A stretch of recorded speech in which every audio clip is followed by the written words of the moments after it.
समारंभांचे अध्यक्ष डॉक्टर कौरार साहेब, सत्कार मूर्ती डॉक्टर नाना आणि डॉक्टर पुंडे साहेब आणि सर्व सुप्रभातचे सर्व सदस्य आणि वैद्यकीय संस्थेचे सर्व सदस्य व कोडगिरी परिवाराचे सर्व मित्र परिवार. मित्रांनो, आज नानाचा 80वा वाढदिवस, 81व्या वर्षात पदार्पण करत आहेत. नानाचं स्वभाव सगळ्याला घेऊन चालणारं, वैद्यकीय क्षेत्रामध्ये त्यांचं कार्य अमूल आहे.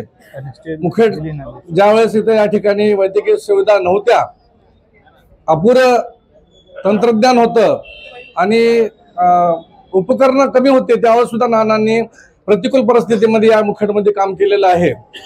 त्याचं काम वाखाणण्याजोगं, नानाचं काम वाखाणण्याजोगासारखं आहे.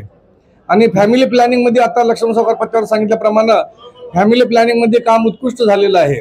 नानाचा परिवार एकदम सुसंस्कृत, चांगला आणि संपूर्ण परिवार व्यापाराशी निगडीत असल्यामुळं नाना एकदम समाधानी आहेत. काकी आणि नाना जोडी फार सुंदर आहे. म्हणूनच सुप्रभातच्या वतीनं सर्वांच्या कल्पनेनं विठ्ठल रुक्माईची, जसं नाना आणि काकी आहेत त्या पद्धतीनं विठ्ठल रुक्माईची प्रतिमा नानांना भेट म्हणून दिलेली आहे. आणि नाना आम्हाला तसंच वाटते, बाजूबाजूला तुम्ही बसले काकी, आम्हाला सुद्धा विठ्ठल रुक्मिणीसारखं तुम्ही वागता. आमच्याशी आम्ही जरी कधी सुप्रभात मध्ये आम्ही समजा तुमची मजाक केलं तर तुम्ही सांभाळून घेता आणि सर्वांवर प्रेम करता. असंच तुमचं प्रेम सदैव आमच्यावर टिकून राहावं ही सदिच्छा व्यक्त करतो. थांबतो. जय हिंद, जय महाराष्ट्र.